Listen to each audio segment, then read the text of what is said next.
All right. Good morning. Please let me know if the audio quality is not good.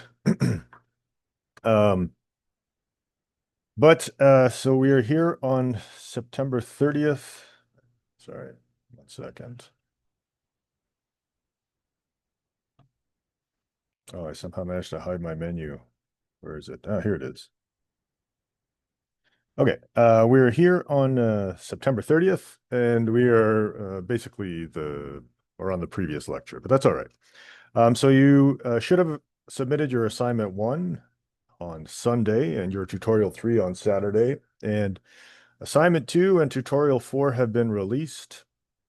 Tutorial four is based on there's a couple classes in assignment two that you will use. I mean, they're very simple classes, so that part's not super important, but you'll use them with some arrays. So using the four different types of arrays that we learned last class. Is there which one? Or was there supposed to be a video?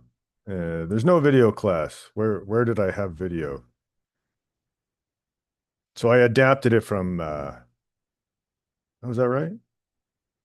Sorry, I probably gave you an older version of it. Okay, let me update that then. Let me write that down.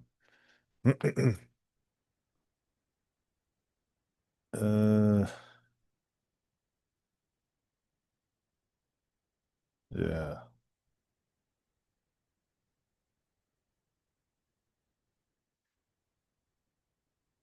Okay. Yeah, sorry about that.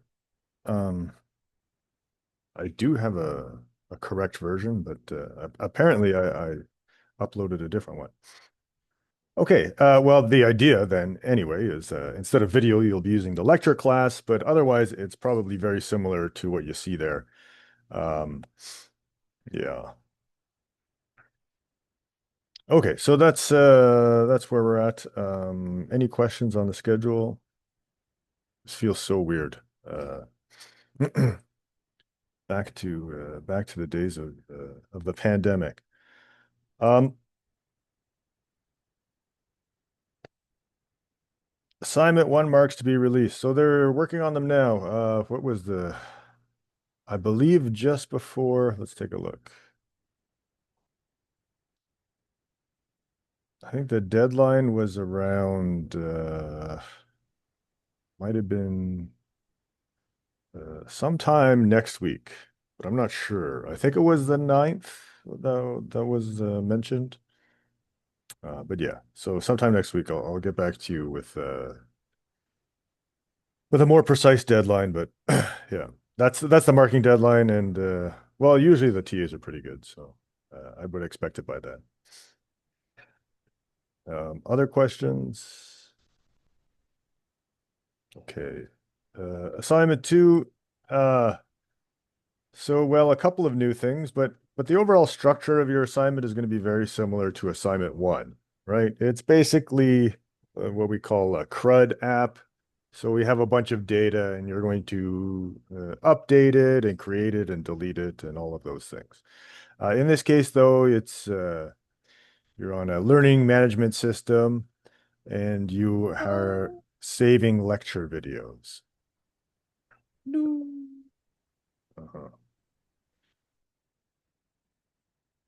So, oh, sorry. Was there another question there?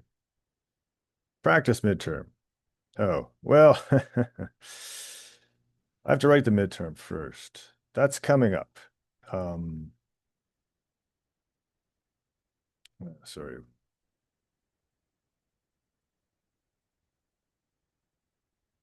Yeah, so I'll be working on the midterm this weekend, next week. So the practice midterm I would expect to see sometime just before the break. Okay. Yeah. So yeah, you'll have a bunch of courses. Those courses will contain lecture videos, and the bright place will contain courses. And so it will manage all of those things for you. And then there's a little wrinkle. There's a Bright Place app, which you can download a course. right? So the it's going to be very similar in structure, except now you're going to be using all dynamic memory. And so you're expected to do things like make a proper deep copy. And so the test code will be testing for things like that. Um, and the other thing is proper encapsulation. So we haven't, I'm guessing, like I'm guessing we'll get there in time. So this lecture 10 on encapsulation, we'll talk about the const qualifier. So you're expected to use it throughout your code. Um, and yeah.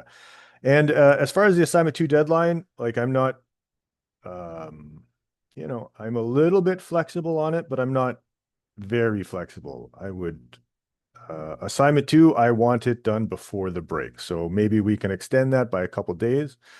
Um, but I'm not going to extend it over the reading week because I want the TAs to be able to mark it over the reading week, and then afterwards they'll be able to mark the midterm.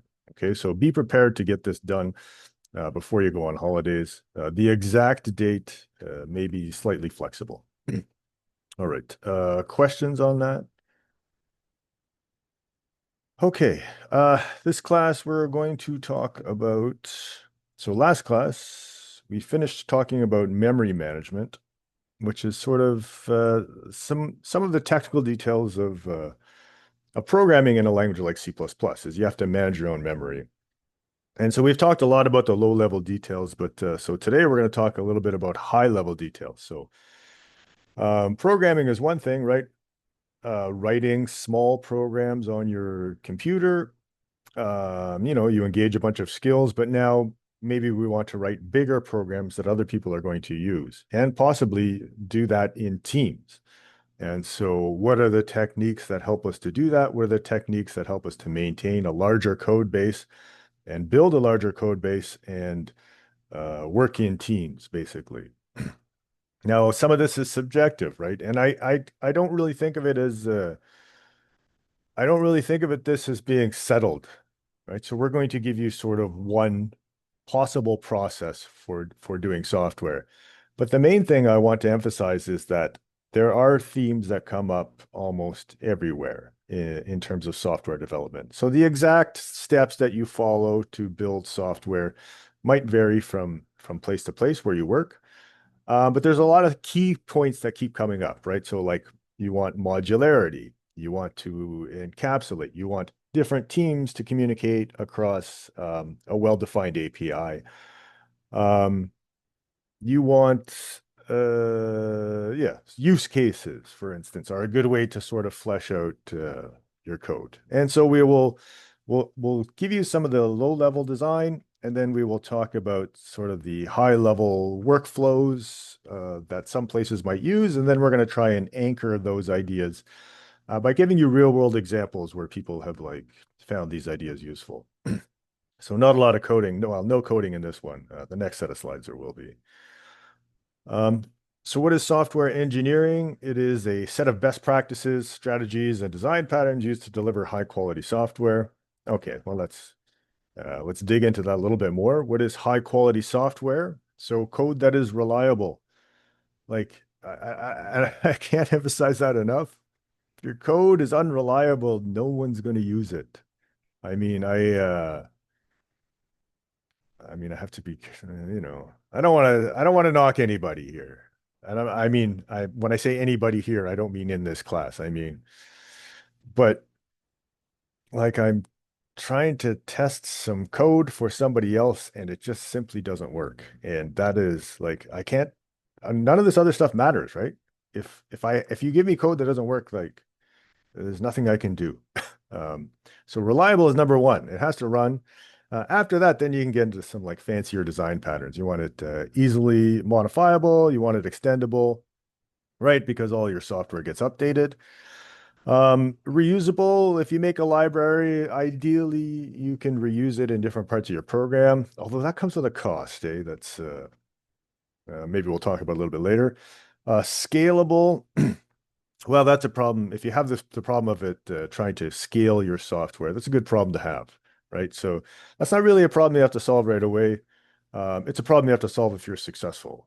But yeah, you might want to think about that a little bit as if you're hoping to be successful. So yeah, again, writing code that works and is correct is the most important thing.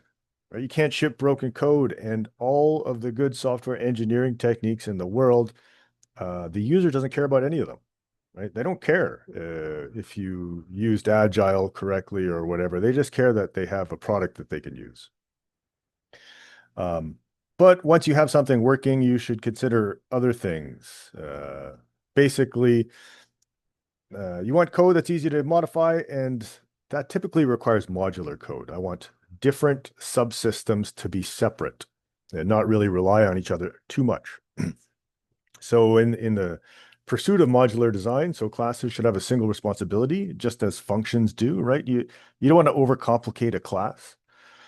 And then the class can be self-contained, and then you can like debug it. It's easy to understand, easy to document, things like that. Okay, so in the pursuit of modular design, we have two sort of properties and one heuristic. So we want to encapsulate, so we want to hide unnecessary details. Like part of that is, we can do that with access modifiers. We can do that with what we're going to see later, the const keyword. So we're maybe not hiding it per se, but we're restricting your ability to access things. Um, and we're also doing it with, if we don't give you the source code, then you don't have any of the implementation details, which can be a good thing. Abstraction, so the art of generalizing your code, right? So the reason if I'm using a library, it's because it makes my job easier. So if I want to load something, like if I want to load a file, then I don't want to have to deal with all the low-level details of accessing the SSD or the USB or the internet, right? I just want I maybe give you a few high-level details, and then your library goes and fetches that file for me and handles all those details.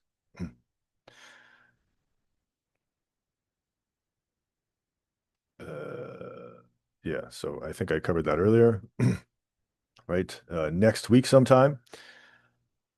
Um, yeah, and then the principle of least privilege helps us to basically encapsulate, and encapsulation, abstraction uses encapsulation. So it's a design heuristic. Basically, I only want to allow you access to what is absolutely necessary in my code. So yes, encapsulation. Uh,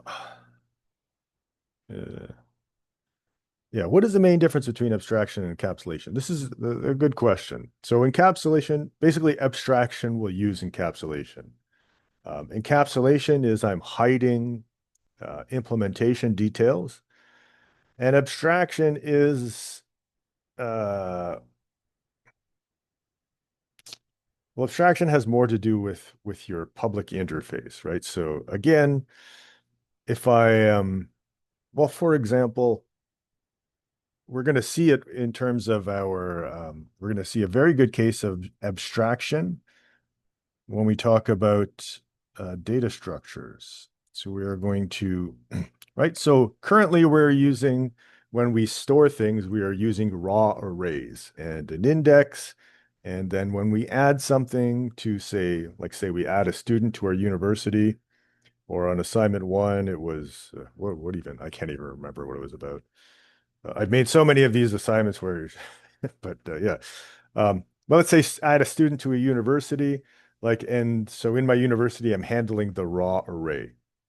So an abstraction is I have, a student list class, and student list has basically an add student pointer function. And so when I want to add a student to my student list, I just call this function, and I don't have to worry about things like the backing array, how I'm storing things, whether I'm storing them dynamically. Well, maybe I have to worry about that a little bit depending on the data structure, but basically all of that stuff is hidden away. So this add function is an abstraction, right? I say I want to add something to the list. Well, I'm ignoring a lot of details here. So adding to the list is an abstraction of inserting something into an array, let's say. And encapsulation is basically hiding the fact that I'm using an array at all. Hopefully that's sort of, you know. gets you on the right track at least anyway. Um, Abstraction, yeah. So we hide implementation details and then present a general interface. So we want to tell the user, our interface should tell the user what the code does, but not how. So I'm sorting, but I don't want to really tell you which sorting algorithm I'm using, right? Why that might be important is there's things called, it's called a stable sort. Sorry, 1 second here.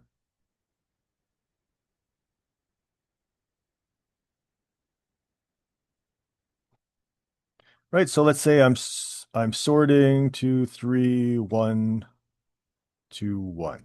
So let's say I want to sort these numbers.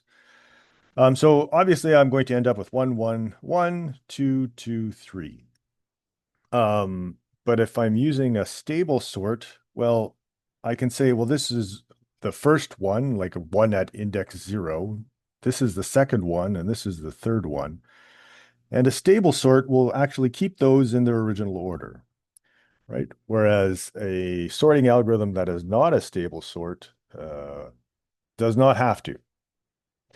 And so if I'm giving you a sorting algorithm and if I give you a stable sort and somebody notices that, then they're going to start to rely on that, right? So now I've not correctly hidden the implementation details. And so that means if I go to use maybe I want to change my sorting algorithm to something faster, but now it's not a stable sort. Well, now I've broken user code. Like somebody that's using my library, their code doesn't work correctly anymore because they've noticed this implementation detail and they've planned around it. Right. So yeah, that's one way that abstraction helps us, or encapsulation, when we hide implementation details, we prevent problems like this, where now I can't change anything or else it breaks user code. Right. So yeah, basically abstraction encapsulation allows for change. That's what it's designed for. And then the principle of least privilege, a design heuristic that helps achieve proper encapsulation, right? Basically, when we consider what we should give you access to, it should be basically only what you absolutely need, right? So never more permission than needed. So, and that applies to everything: variables, parameters, objects, class members. They should all be private and or hidden whenever possible. Okay, so that's a low-level design. So we want things to be modular. We want them to be encapsulated and present abstract interfaces whenever we can. And we use the principle of least privilege to sort of guide us to doing that.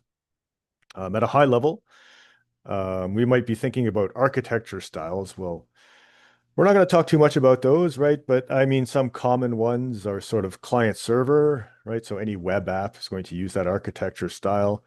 And basically, this is often going to be dictated by what platform you're writing to, what problem you're solving, right? So if I'm working on an Android, it's already set up. There's basically a lot of stuff that you do not get to decide.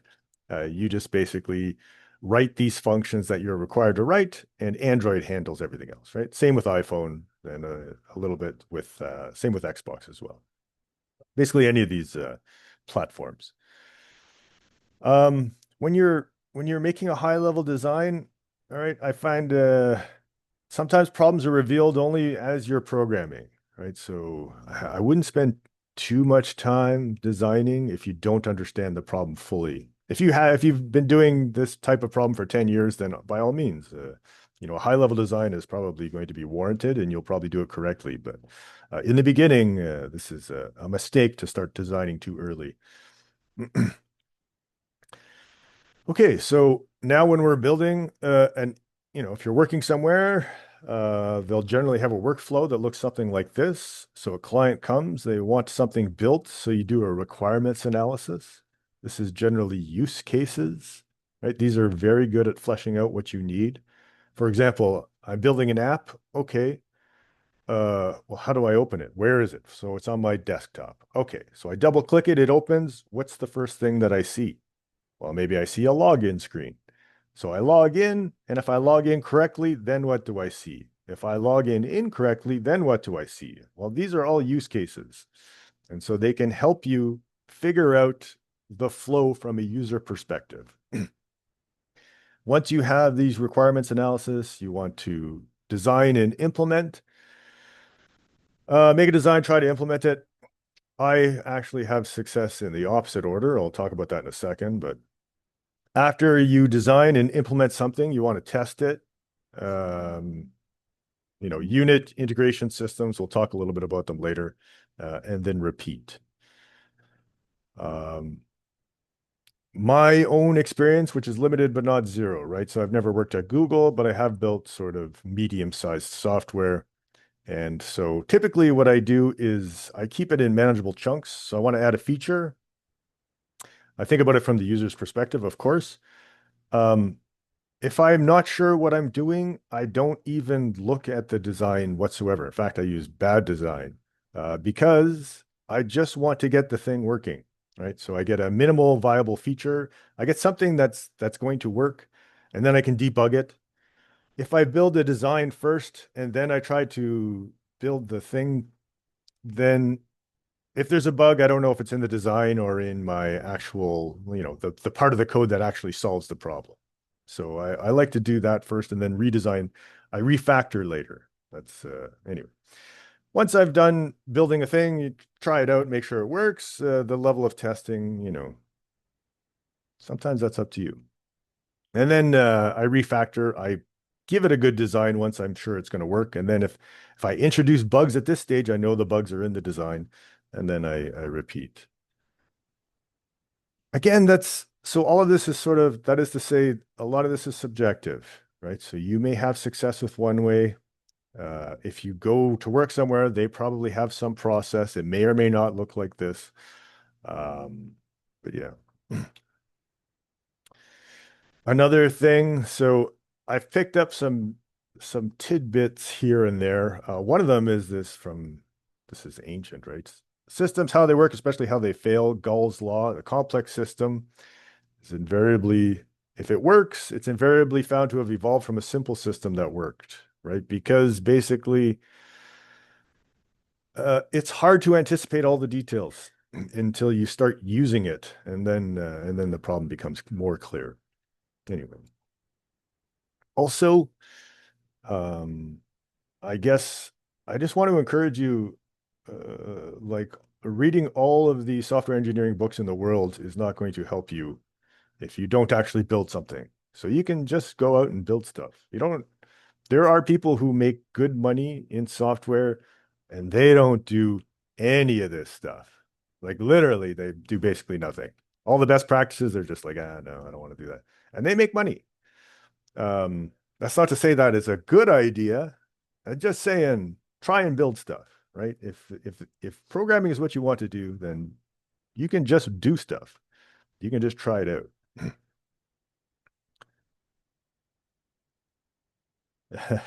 Yeah, no, for sure. Especially with large language models make it a lot more accessible to get started. Yeah. A lot of these, yeah, I mean, all right. I don't want to rant too much, but a lot of this stuff comes from this is all if you go to work at Google, a part of working at Google is like they want you to implement new stuff, but they sure as heck don't want you to break the old stuff, right? So then you get a lot of processes that revolve around like, hey, have you been carefully considered not breaking what we already have making money for us? Whereas if you go to a startup, then I mean, forget it. Like I'm not making any, I all of this is going to be done on a whiteboard in the morning and then you program all afternoon, right? So yeah, it depends. If you're working at a mature place, then you're going to have a lot more procedures to follow. That's just to protect what they've already built. If you're working at a startup or something, you're going to be kind of, you're going to be a lot more creative, a lot more like flying by the seat of your pants. Anyway, so also, in software engineering, testing is pretty important. Testing is there's you could teach a whole class on it, and actually we do, right? So 4004 is quality assurance, and so if you're interested in getting into the all the ins and outs of testing, that's a good class. We're going to talk about it, and you know, basically how I mark your code is I write tests for it. Now, these are not great tests. I don't test everything. I often don't have time to write complete tests, but I try to get, I try to catch the sort of more obvious errors. If I was writing this for an actual piece of software, I'd be exploring the edge cases a lot more. But so yeah, the exposure in this class, sometimes I get you guys to write tests, but mainly you're going to be, using a test suite. And yeah, so there's a lot more to this testing than we're going to talk about, but we're going to stick primarily with these three. So unit testing is just like, you know, objects, little objects that are easy to test. Integration, I put a couple objects together. Systems testing, I want my whole system, I put it together and I make sure it works correctly. And yeah, so that's sort of what I go over here, right? So this would be an idea or an example of a something I would unit test, right? It's very easy. I know what the input is. I know what the output should be. Um, Integration testing might be I have a university and students now. I want to see if they work together the way they're supposed to. And then integration, well, maybe I have a running application at this point that I'm going to test myself. And so now the interactions are a lot more complex, and it's, your test plan might not be quite so well defined. You might be you might be just looking for stuff to go wrong, but all right. So that's sort of so we talked about low-level principles that go into making good software, generally speaking. Again, your individual results may vary. But we're gonna see basically, and we talked about high level, right? So workflows and some typical workflows. We're not gonna focus too much on the high level in this class. We are going to focus a lot on things like modularity. And so now we're going to look at a couple of real world examples. Oh, that reminds me. I did forget one set of slides, but a couple of real world examples that try and reinforce these things, right? Because really, I'm telling you these things like, why should you listen to me?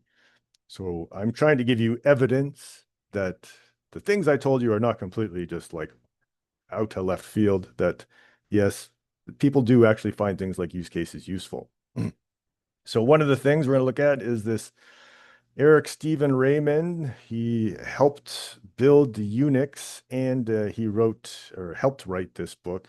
I forget all the details of his bio, but The Art of Unix Programming. So he calls it a why-to book of programming philosophy, which is, how to is the technical details. Why-to is like, well, why do you code this way? Right. So, and his chapters are sort of divided into these rules. So we're just going to briefly go over some of the rules and the ones that reinforce what we're teaching at least. So the rule of modularity, the only way to write complex software is to build it out of simple modules connected by well-defined interfaces. Right. So this is sort of one of the things that we are stressing. The rest of these, some of them I just like, right? The rule of clarity. Clarity is better than cleverness. I like that. There's nothing worse than coming across a clever piece of code. Oh, this whole function's in one line, but like now I have to try and figure out what it does.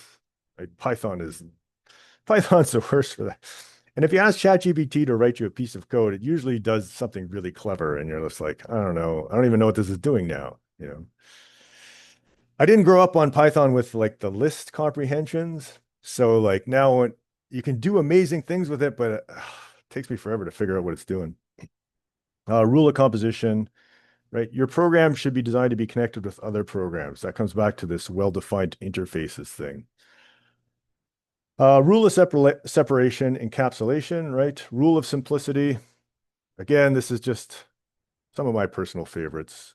We don't emphasize simplicity enough. I think sometimes we try and actually, right? If we're not teaching you complicated things, like what's the point of us teaching you, what's the point of us teaching you the simple things? But sometimes the simple things work a lot better. So yeah, don't add complexity unless you have to. Rule of least surprise in interface design, always do the least surprising thing. I keep referring to interfaces, and I believe I did mention, but I'm going to repeat, right? So when you design a class, you are designing an interface. basically almost any programming you do, you design an interface, which is it's the functions of that class that are designed to be called by other people, right? So when I make an interface, it should not surprise the user in its behavior. Rule of transparency, right? So we talk about encapsulation. We want to hide things. I guess you got to know when to do that, I suppose. Rule of repair, basically, well, this part, you should always try to fail noisily and as soon as possible. Um, I guess we'll skip most of these, but the rule of diversity, distrust all claims for one true way, right? So, I mean, a lot of people get, once you take functional programming, some people like swear by functional programming. Oh, it's the best. It's fun. It's clever. It's not the solution to every problem. Works well on the web, though. And a danger of object-oriented languages. So we're talking about we want to make things modular. We're going to abstract away. We're going to introduce design patterns. Object-oriented programming makes this sometimes too easy to do. So we make elaborate designs that we don't need, right? So just be careful. Sometimes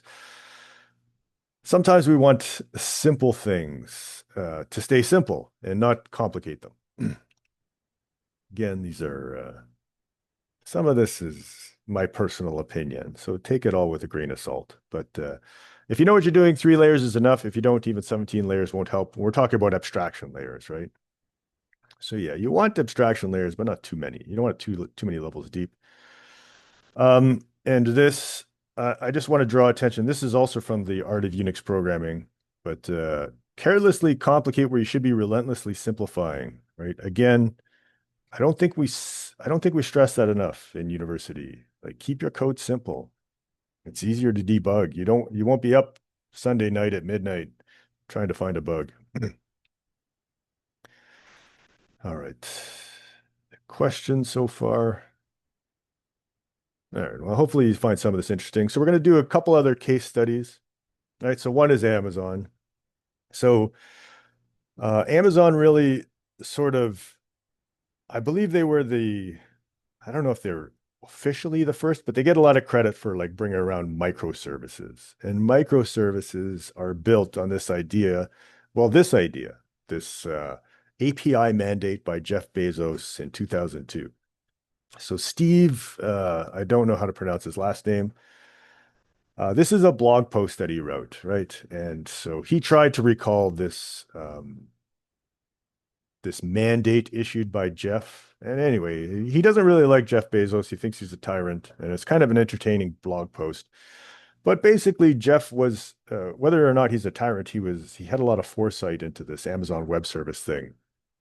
And so, yeah, he put forth this mandate. All teams will henceforth expose their data functionality through service interfaces. So these all 3 go together. What that means is that my system will only communicate with your system through an interface. Now, maybe you work across the hall from me at Amazon, and I could go over there and I could say, can you just give me access to your database so I can get this piece of information? And I don't have to make this function call through the API, right? So Jeff Bezos said, you absolutely cannot do that. And if you do that, you'll be fired, essentially. But that was sort of forward thinking, because when you do that, you really design better interfaces, and now other people can use those interfaces, and you get a lot of modular but very powerful web services, right? So it doesn't matter what technology you use, blah blah blah. Also, design all your interfaces to be externalizable, which means that he had this idea that other people were going to use them, right? Amazon was initially a bookstore, and now it turned into this like programming juggernaut. Anyone who doesn't do this will be fired. Thank you. Have a nice day. Yeah, that's funny. But yeah, so that was sort of the beginning of this microservice architecture that is kind of all the rage now. Amazon Web Services Chief Technology Officer Werner Vogels. I probably butchered the pronunciation. But he has six rules for good API design. APIs are forever, right? Once you give a public function that other people can use and they start using it, you can never get rid of it. It's there forever. And in fact, you can't even really change it to, you got to be careful when you change it, right? You cannot change what it does. You can change how it does it, but never break backward compatibility, right? So I can add functions to my API, um, or I can improve them. I can make them run faster, but you don't want to break customer code ever. Work backwards from the use cases. Again, so use cases, right? They come up over and over again. Create APIs that are self-describing and have a clear, specific purpose.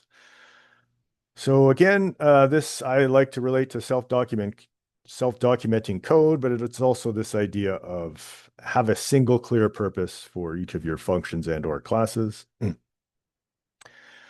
Avoid leaking implementation details at all costs, right? So this is the principle of least privilege. This is encapsulation. Um, yeah, so that's again, we tried to show you some principles of good software and then tried to back it up with some real world examples. But yeah, questions. A lot of talking. I'm going to talk a little bit more, and then we will get into some coding. So I'm going to find, sorry, give me 1 second here. There's one set of slides I forgot to bring up.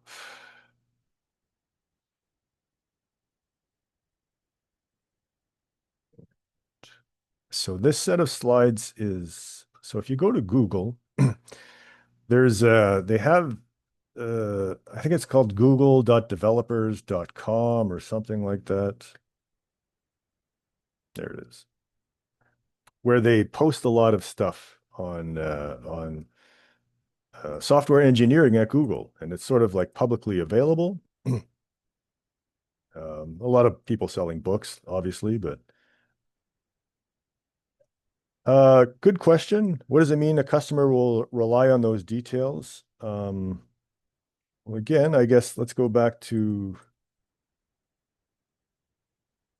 we could go back to the sorting example, right? Where we have a stable sort and an unstable sort. And if I do a stable sort behind the scenes, what else? Maybe I'll try a different example here. Let's say that, well, here's an implementation detail. So it's almost impossible to avoid leaking implementation details, right? Every abstraction is leaky. It's just a question of how much and when. But let's say it's a web service and you ask for the weather. And then I give you like a JSON file with all the weather. And it always comes back in 3 seconds. Right. So that's maybe seems, who cares? But the people that use that, some of them are going to start to notice that. And so this is a leak in my implementation. And so maybe they might rely on that, right? So if I know this comes back in 3 seconds, then I can do 3 seconds of work before it gets there. And then so I can like maybe, I don't know, put up my web page and then load the information. Well, if I change my implementation now, and now if it takes shorter or longer, those can both cause problems, right? So I've leaked an implementation detail, which is like how long it takes to do this thing. And somebody started to rely on the fact that it was 3 seconds always. And now when I change it, I break their code, right? So that's a leaky implementation detail that somebody starts to rely on. And there's tons of stuff like that.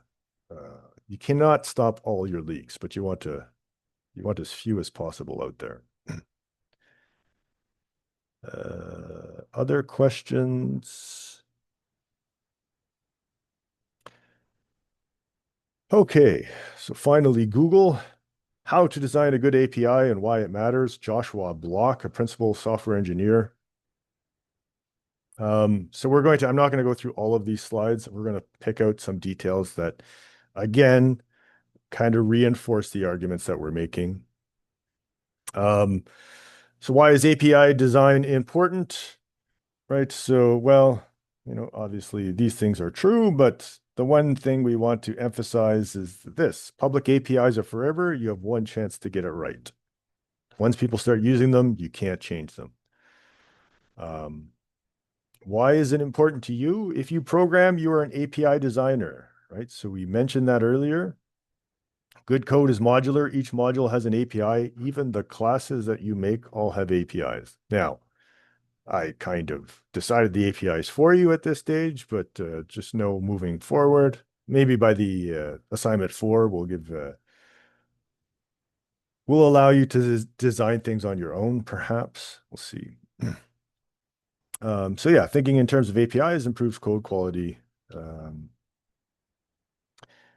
obviously, a good API, all of these things are true. Easier said than done, probably, right? But easy to use even without documentation. So I should be able to read it and understand it. Um, sufficiently powerful to satisfy requirements, easy to extend. I mean, this is a wish list, right? It's not always going to be that way. Um, so in this, gather requirements with a healthy degree of skepticism. Um, so requirements, the true requirements should take the form of use cases. Again, you want to think about a user of my API. How do they use it? Exactly. Walk through some steps, walk through some scenarios. Um, start small and agile, right? So this is again also my experience, but so specifically they say a short one-page spec is ideal. Um, listen to their input, start coding, get something, you know, get a prototype working, and make sure that what you think you want to do is feasible.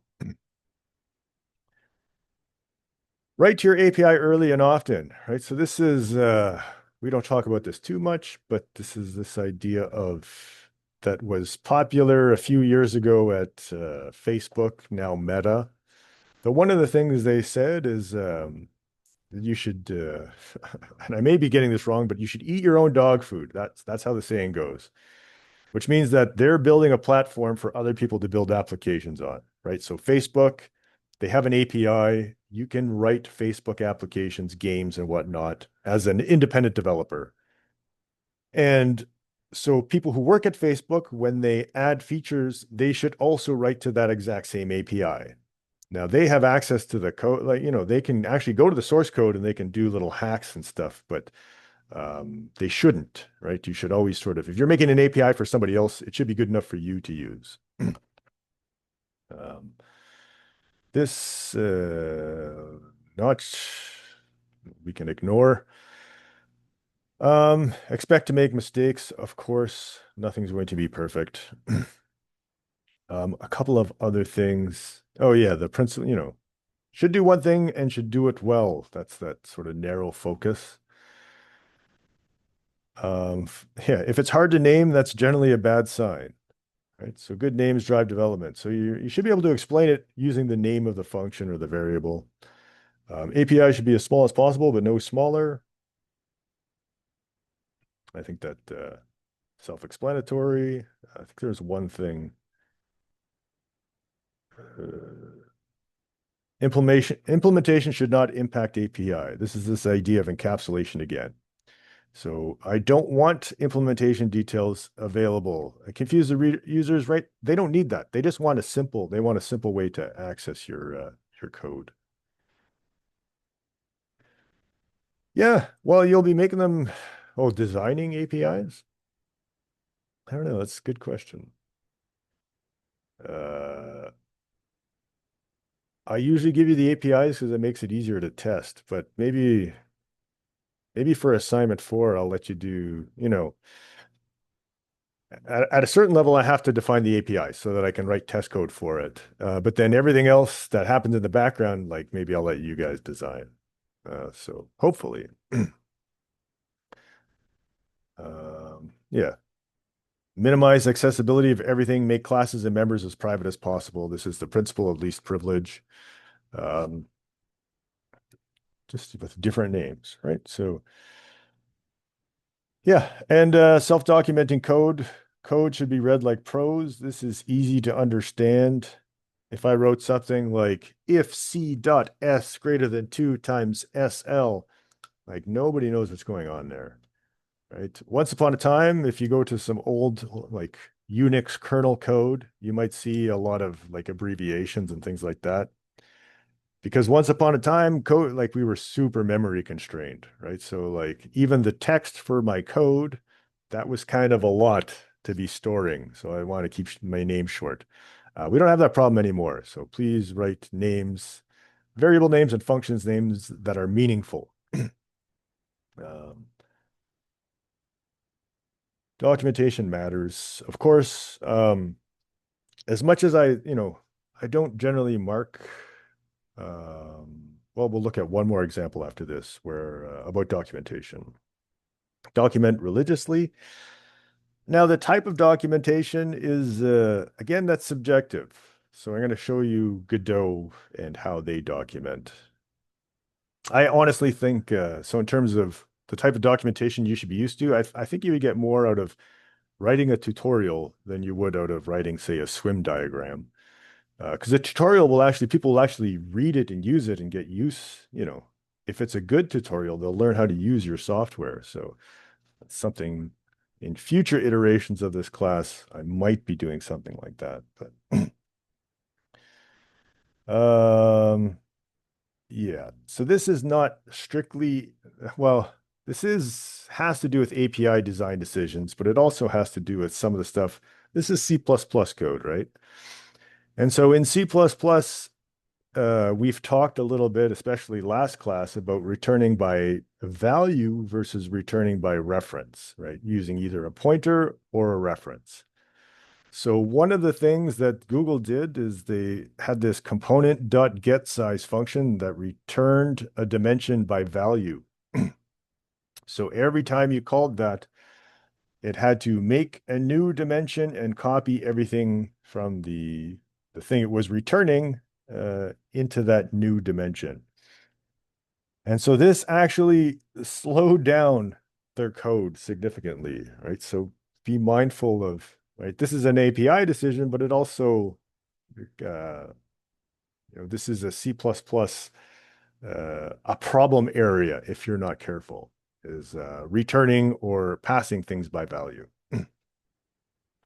I think that's really all we want to, yeah. All right. That's all I wanted to look at here. So yeah, questions. All right, so we talked about a lot of ideas. Um, we're going to look at one more, but this time there will actually be some coding involved. Oh yeah, so the one thing I wanted to, in the sense of documentation, so here is Godot. Godot is a game engine. It is open source, so you can see the source code.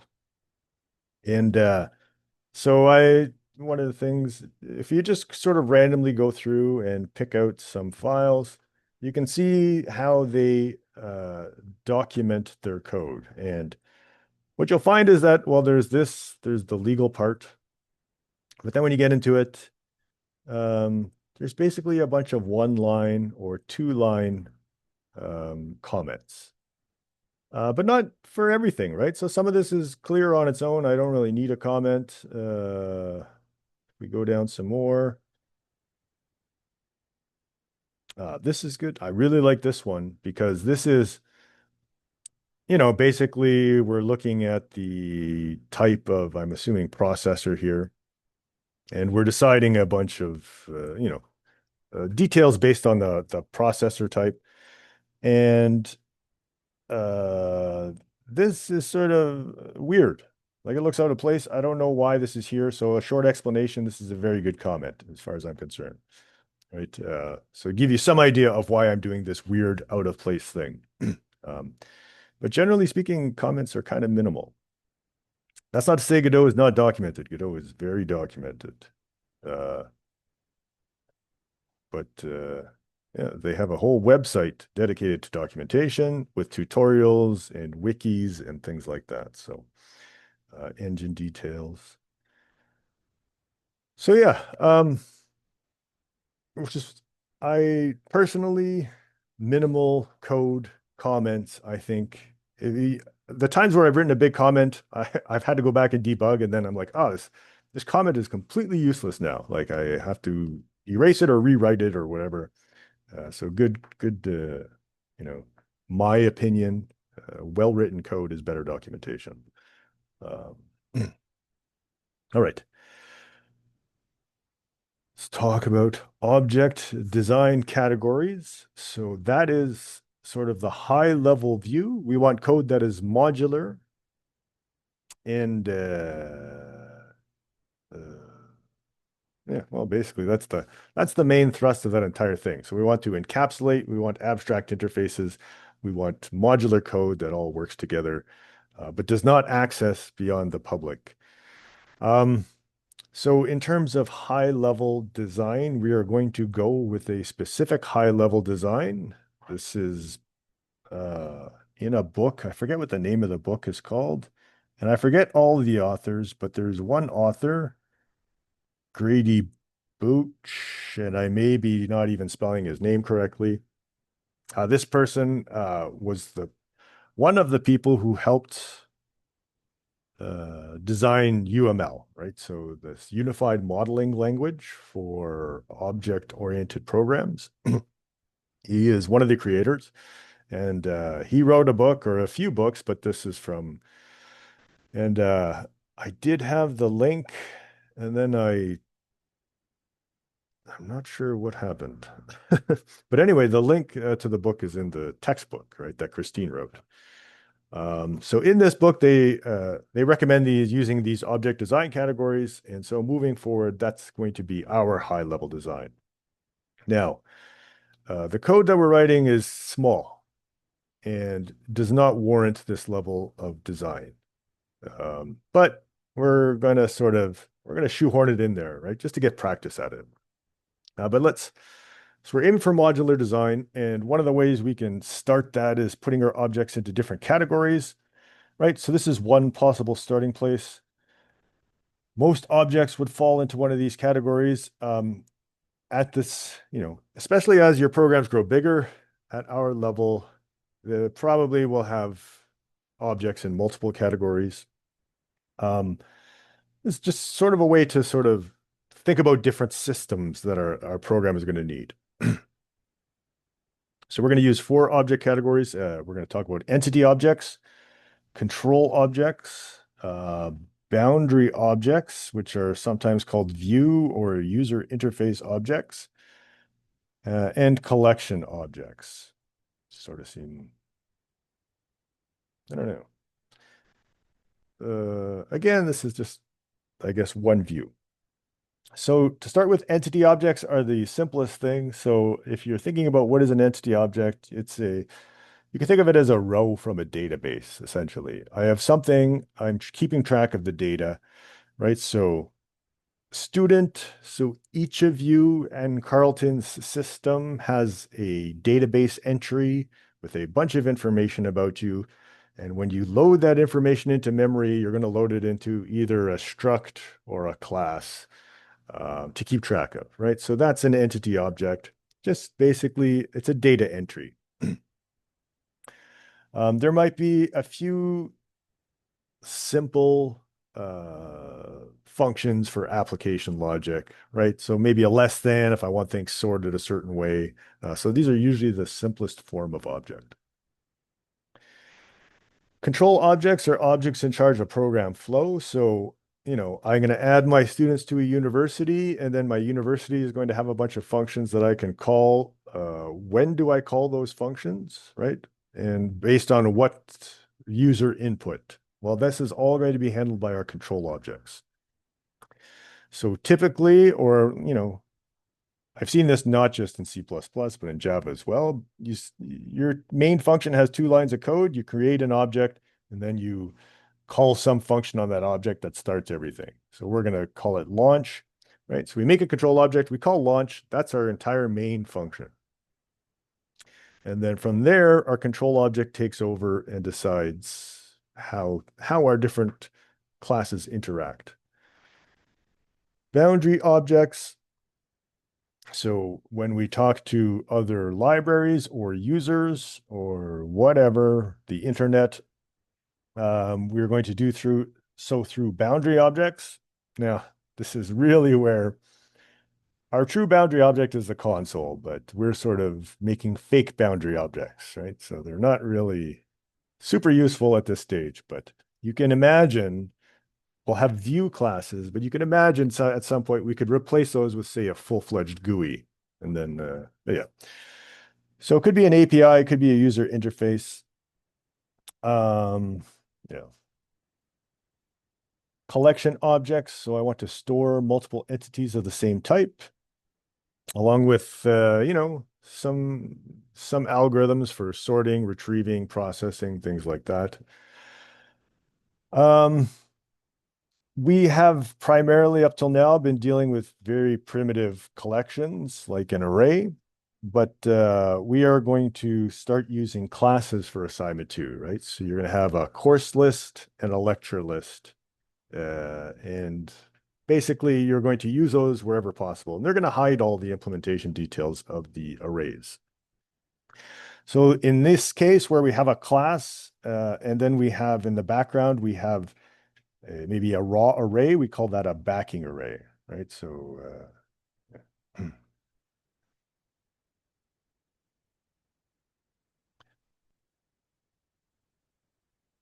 oh, well, here's an example. Will we use vector? Again, that's probably going to come at the end. So the I was going to say we're going to make our own vector, but that's not quite true. The vector does a lot more than the classes that we are going to make, but we're going to get an idea of how the vector works at least, right? So, and then from there, when you use, because a vector is not perfect, and you should know what are sort of the strengths and weaknesses of it. And so if you kind of build your own first, then you understand the strengths and weaknesses. So perhaps by assignment 4, we'll allow the vector class, but it's not, maybe not ever. When we did 5 assignments, the 5th one usually was vectors, but this semester I opted for 4. So we may or may not get to use them. Maybe assignment 3 though, actually. We'll see. So yeah, we're going to create a class that has an array, a backing array, and yeah, it's going to be an abstract interface to a complicated implementation, exactly as we've been talking about.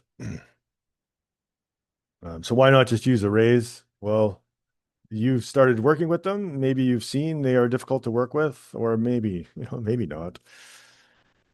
Basically, all of the stuff we do with arrays is very simple. And, I mean, if you ask ChatGPT to write you something that will add to an array in alphabetical order, it will be more than happy to do it. And it will give you perfect code. So error prone, maybe, maybe not so much, but still we want to emphasize this idea of, well, we're going to encapsulate that complexity. And if we want to optimize things behind the scenes, we can do that, but that's nicely hidden behind our interface. Just a short story, once upon a time. So there's no native, or there are, right? In C, I think you can have a 2-dimensional array, right? Which is, it doesn't look like this, but you can kind of think of it as looking like this, right? So it's a table. So if I look at any index in the table, so 0, 2 would be right here, and that's a piece of data. This is actually in a big long line in memory. But you can make so I can make an array, something like this, a 2-dimensional array. And I was doing some research and I wanted an application to sort of model that research. So I wanted to make a 2-dimensional array, and I thought, well, you know what, I won't use vectors, right? there's no there's no like class to wrap this in. So I'm just gonna be very, very careful. And make sure I don't step out of bounds here because it's easy, right? It's X and Y, but if I accidentally put Y and X, then I've stepped out of bounds. And there were so many bugs in that program that I eventually wrapped this up in a class. and and then in my class, I was like, every time I went out of bounds on some axis, I had a nice, carefully crafted message like, hey, you're asking for this memory location, but it doesn't actually exist. This is the biggest one you might be looking for. Because yeah, it was such a nightmare. So yeah, using arrays is good practice, but generally speaking, you want to get away from that as soon as possible. It's not easy to use them at scale. So encapsulation helps us to deal with that. So collection objects. So we are going to write a collection class of the type that we will be using. 20 minutes, eh? So we are going to make a list, and we're going to be using dynamic memory. So, well, we have a student object. This is an entity class. Basically, a few simple functions and some data we're storing. The simple functions, well, a print. If we want to sort them, we have a less than function. All that does is, where is it? Sorts them in alphabetical order by name. We also have an equals function that takes a student name, right? So if I want to find, if I'm looking for a student, I can call this equals. Um, Arguably, again, I would argue it's better to use a getter here, just to have like get name, get number, and then instead of calling equals, which is kind of ambiguous, when I read that, I know exactly what I'm trying to do. But the this keyword is only necessary when you have naming collisions, right? So here I have a naming collision, and that is I have a member variable called name, and I have a parameter called name. And in this case, I do want them both to be called name because I want, when somebody reads this, I want them to understand that I'm passing in a name and I'm trying to match it to this member. But this leads to a naming collision. If I just do this, well, the compiler is going to compare this name to itself. So I want to, you know, the member variable is now shadowed by this one, but if I use the this pointer, then the compiler knows to use the member variable. So you don't have to use this. Like here, I don't have to use it. There's no naming collisions. I can. Uh, as far as the compiler is concerned, this reads exactly the same. So there's no reason why you know, I can do this definitely if I want to, but you only really have to when there's naming collisions. That's up to you. Actually, it's probably, maybe a good practice. Um, Wherever you work, right, they're going to have a style guide that's going to say explicitly, like, always use this or only use this when there's a naming collision or, whatever. Um, I don't think it's, uh, I'll leave that up to you. My opinion is that I don't think it really matters. I don't think it adds to the readability necessarily. Um, but it doesn't hurt either. Certainly doesn't hurt. Other questions? Okay, let's make our, well, we're going to make a bunch of students. We're going to put them on the heap, right, using the new keyword, and we're going to add them to our list. So let's take a look at list.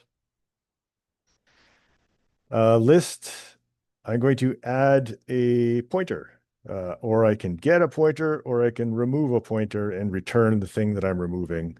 We'll get to this stuff later on. In the background, as a background collection, I want a backing array. And this is going to be an array that's on the heap, and it's going to be an array of student pointers. And so to initialize that, I want a double pointer. Okay, let's write the Well, let's start with the constructor. So, what did I call that? I called it elements. Oh my God, I'm gonna write students 100 times. Elements equals new. It's an array of student pointers, and I believe we have a max array. There we go. Okay, so we make an array on the heap, and what is it? Size equals 0. All right, so we've initialized our member variables. That's what a constructor is for. Our destructor, well, maybe we want to delete all the students in this list. For sure, I want to delete this, right? I called new in the constructor. There's a pretty good chance that logically I want to call delete in the destructor. So at the very least, I want to do this.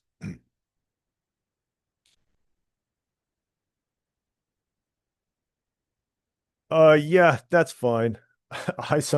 Yeah, I'm not going to penalize you for that because I do that myself all the time. I sort of started programming on camel case, but if you read enough C++, a lot of people in C++ use the underscores. So now I kind of mix them sometimes. So yeah, I'm not gonna, whatever you want to do, that's fine. Um, all right. So I made a new thing. I deleted it. Let's write the add function. How much time we got? 15 minutes. Okay, so I'm going to do really quickly here. Let's talk a little bit about what this add function is going to do. Well, let's actually do the print function first. Assuming that I have students in here, I can write a simple piece of code that loops over all of them. I is less than size, I plus plus, and then so elements at I print, right? Elements at I returns a pointer, so I use the arrow operator. So my print function works. And so the minimum that I need to test it is also I want to write the add function. Sorry. So let's talk briefly about how to implement add. We're going to add things in order as defined by student less than. So what does that mean? They're going to be in, let's assume we're storing characters and we're storing them in alphabetical order. So here's what my current backing array looks like. And then I want to add C. Well, I want to add C in alphabetical order, which means I have to search for the correct location. And there's a variety of ways of doing that, right? I can start at the beginning and say, well, is C less than A? The answer is no. So then I look, is C less than B? The answer is no. Is C less than D? The answer is yes. So I know that I want to put C in this location. And to do that, I want to move D over here and E over here. So that's simple enough. The problem arises in the order that I move D and E. If I move D first, then this happens. And then I wanted to move E over here, but I really just have another copy of D. So if I'm calling add and I'm trying to move things out of the way, I really want to start moving from the last element. So E will be moved over here, and then D will be moved over here, and then C will be inserted here. And now my thing is in sorted order, and I did not lose any information. So that's one way to do it. Well, definitely to move things out of the way, I want to do it that way. But what I can also do is just start searching at the back, right? So, well, I don't really have anything I can add here. If I wanted to add C, I can say, well, is C greater than E? The answer is no. Is C greater than D? The answer is no. Is C greater than B? The answer is yes. And then as I'm walking through, I'm moving things over. Once I find B, I just insert C in the next location. So I'm going to write that really quickly. Yeah, something like that. Let's see if I can do this without making any mistakes. First try. Well, the first thing we're going to do actually is make sure our array is not full. If it's full, return false. Should always do something like that. On a test, that is worth 1 mark, right? The bounds checking. We want to hide that from the user, which means we want to handle it. So now I want to say int equals size. I is greater than 0. And so say, oh, now I have to think. If, yeah, if uh, elements at I, so we want to use the less than, is less than S, which is our argument. But it takes, it's a pointer and it takes a student reference, so we have to dereference it. If this is the case, then we found where to put, basically we want to do this. We want to say elements.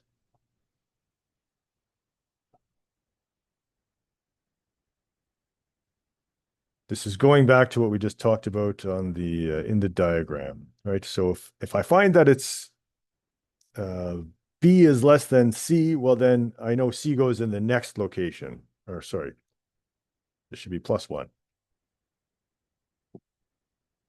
All right.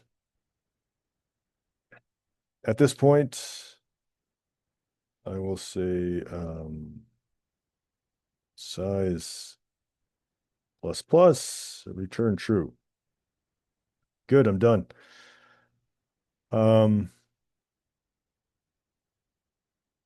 We want to check these bounds, but we'll do that a little bit later. Assuming I looked through everything. Oh, if I didn't find the thing, I want to say elements at I +1 equals elements at I. I feel like it's almost certainly going to make a mistake here. If I get through the entire list and I don't find the thing I'm looking for, then it goes in the first location. Or I don't find anything that is smaller than C, or then has to go here. Smaller than S, sorry. Size return true.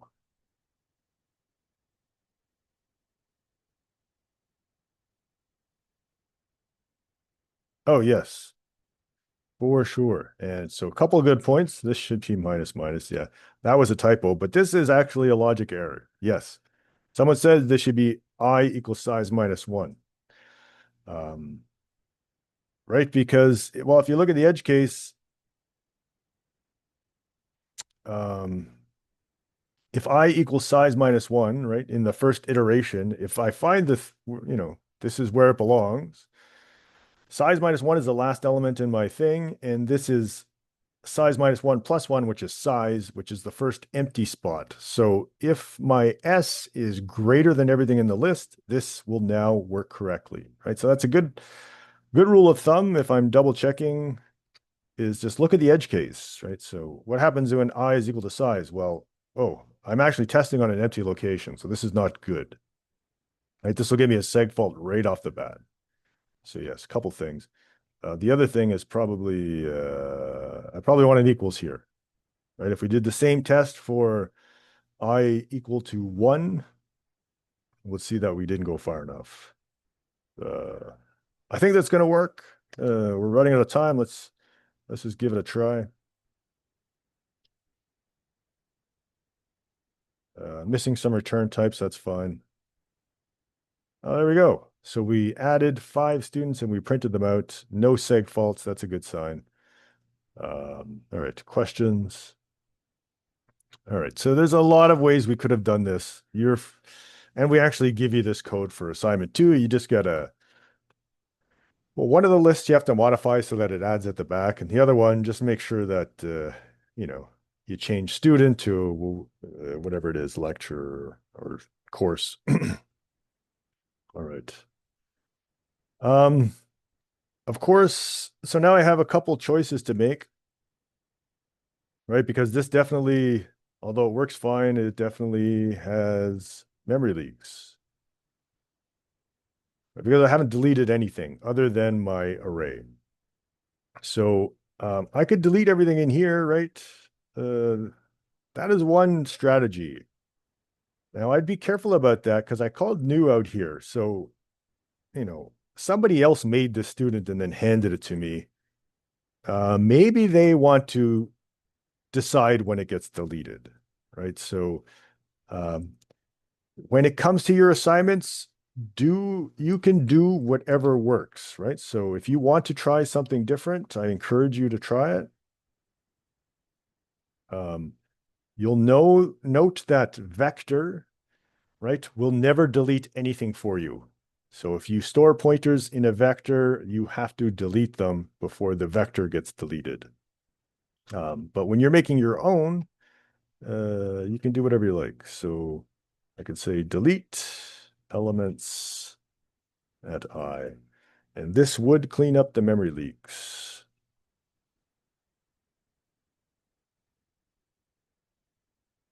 Oh, not quite. What did I do? Well, there's definitely no memory leaks, but it's angry at me. Uh,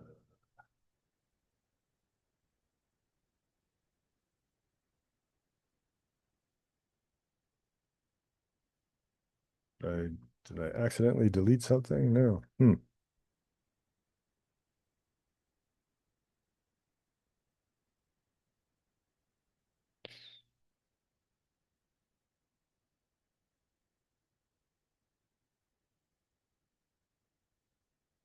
Oh. Didn't I tell you guys not to do that last class? And then I just did it. All right, let's try that again.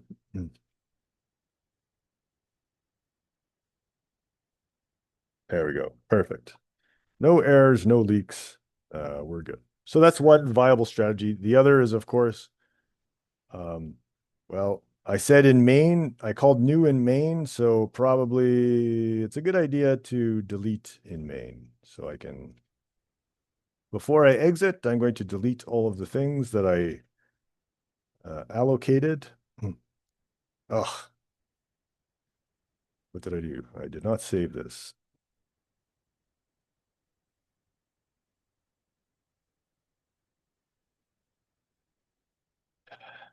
Mm-hmm.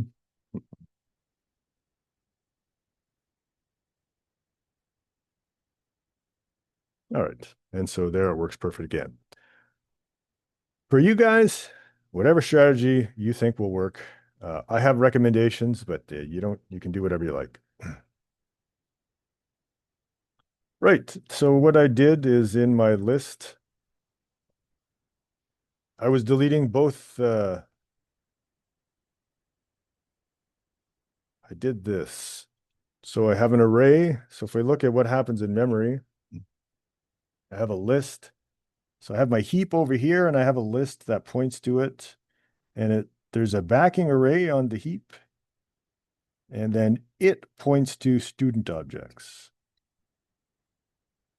All of that is on the heap. And then, so when I delete them, well, the array holds the addresses of my student objects. So if I want to delete them, I need to call delete on the pointers in the array. But what I did is I deleted the array first. And now my students are still in memory. It still worked in this case, right? Technically, this is undefined behavior. Valgrind does catch it. It works because I deleted the array, but that doesn't actually do anything. It doesn't destroy the data that's there, at least not right away. Sometime in the future, it'll get destroyed, but for the time being, it's still good. So you can actually call delete on those, even though it's technically not your memory anymore, you can call delete on them sometimes. So yeah, that's the error there. Questions? All right. So I think we're going to stop there for today. We have a basic list. So now we have a nice list class. This is kind of what we expect you to have in your assignment 2. Some different functionality, but the basics there. Next class, we will talk about the larger structure of assignment 2 with control objects and view objects and put it all together into a mini application. But yeah, that's it for today. I can answer quick questions, but otherwise I have another class to teach in 10 minutes. So yeah. Thanks you guys for sorry for the Zoom. I think so what's today? Wednesday. Tuesday. Yeah, it should be Thursday. I think I will be back. I do think I'm getting better, and I think the if you're getting better for 24 hours, you're allowed to not isolate anymore. So I'll probably come back with a mask and stuff, and just keep your distance if you're sick.